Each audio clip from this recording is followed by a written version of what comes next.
Николай Гаврилович Чернышевский родился в Саратове 24 июля 1828 года.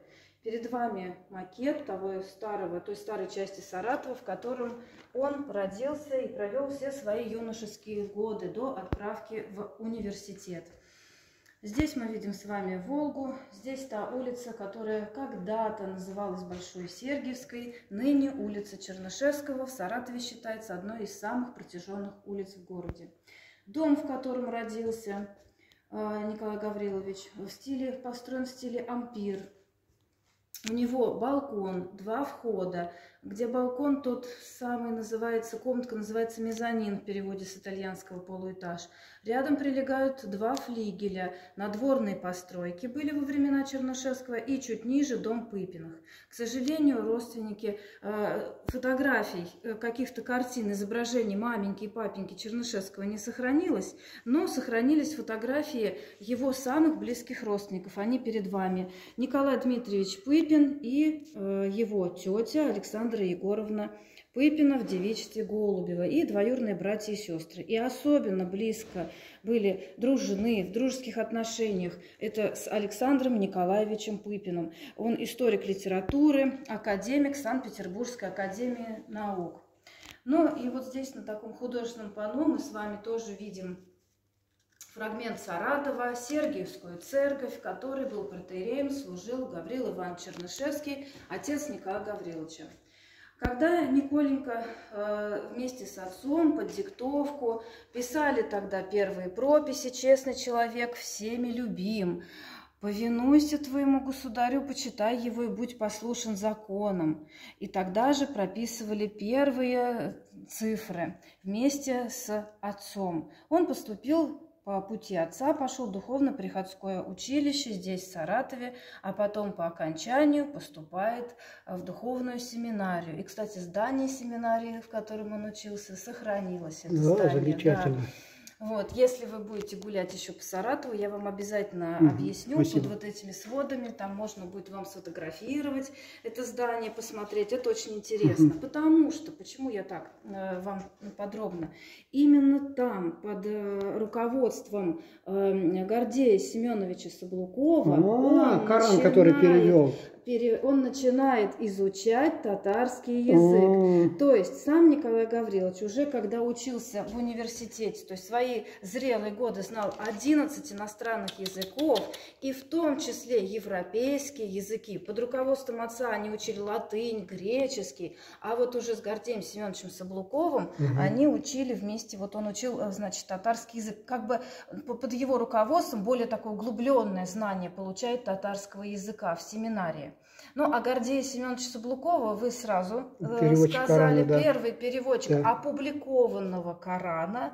Да, и естественно, что Гордей Семенович Соблуков, мы знаем его немножко, наверное, судьбу, да, он похоронен, я знаю, в Казани, он там в Казанской академии работал, но прежде он работал в Саратовской семинарии. И вот у нас есть с вами вот здесь уникальная возможность посмотреть рукописи Николая Гавриловича, страницу упражнения Чернышевского на персидском языке. Фарси, да, на фарси. Вот, на персидском языке. Есть такая легенда, что Николай Гаврилович, Николенька, как его называли в детские годы, когда-то вот прогуливался по этому берегу Волги, когда еще не было у нас набережной, Николай Гаврилович познакомился с персом, тот был приглашен к ним в дом, Николай Гаврилович учил его русскому языку, а уж перс его персидскому языку. Да, это такая вот у нас легенда, красивая, может быть, красивая, да, есть даже у нас картина с изображением, где вот перс сидит и рассказывает Николеньке, вот объясняет их язык. Ну, а персы здесь были, тоже торговали своим товаром. Да, Каспий, то все равно по Волге, да. Да, и чтобы знать и общаться с русским населением, разумеется, им нужен был русский язык. Ну вот, это еще не все. Самое интересное. Когда Николай Гаврилович учился в Саратовской, значит, семинарии, им не хватало книг для того, чтобы им не хватало словарей вот по татарскому языку, русско-татарских словарей не хватало. И Гордей Семенович Соблуков, его преподаватель, писал вправление: по классу татарского языка имеется нужда в учебных книгах на сём языке, а в библиотеке семинарии Саратовской Саратовской только 5 экземпляров Нового Завета на татарском ногайском наречии для 50 учеников татарского класса. И вот Николай Гаврилович в 1843 году был вынужден сам приобрести, выписать из Казанской семинарии татарский словарь. Но, однако же, при этом год спустя, в 1844 году, Николай Гаврилович сам пишет, составляет словарь, сам составляет словарь. Да, он состоял из 1200 татарских слов, а в некоторых рукописях Чернышевского, кроме того, ну, а сейчас сразу скажу, они многие содержатся в Российском государственном архиве литературы и искусства, содержатся упоминания о словах о Чингисхане, о Батыя, об Узбеке, и он пишет такую небольшую хронологию, кто они такие, и хронологию, последовательность, в которой они правили.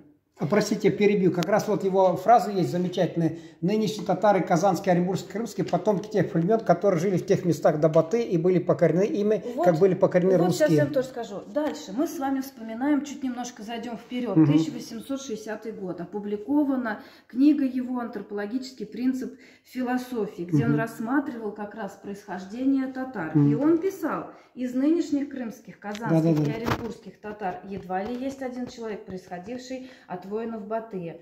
Он говорил, нынешние татары, потомки тех племен, живших в этих местах до Батыя и покоренных Батыем. Но, по крайней мере, я специально себе прям записала, чтобы как-то не исковеркать слова Николая Гавриловича, дабы не учила наизусть. Но, тем не менее, такое действительно у него есть, и он это писал. Еще, что нам еще известно о том, когда он учился и конкретно, когда он изучал татарский язык. Чернышевский вместе с воспитанниками семинарии нашей саратовской читали, что они изучали?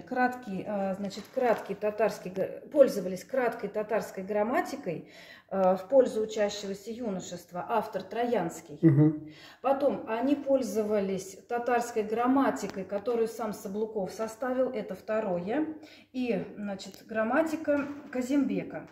Вот эти 3 учебника основных, которые вот упомянуты для учеников Саратовской семинарии. Но, мы знаем, там у него, например, есть, это на русском языке, да, о следствиях книгопечатания. Он говорил, как важно книги читать и так далее. Тоже еще обучавшись в Саратовской семинарии.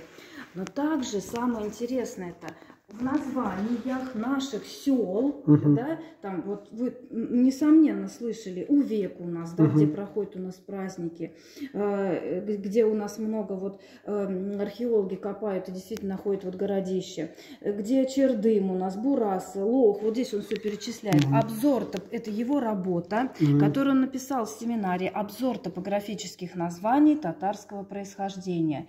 То есть в наших саратовских, принадлежащих Саратовской губернии селах, он искал какие-то корни, что-то в этих селах, которые когда-либо к татарскому языку принадлежали.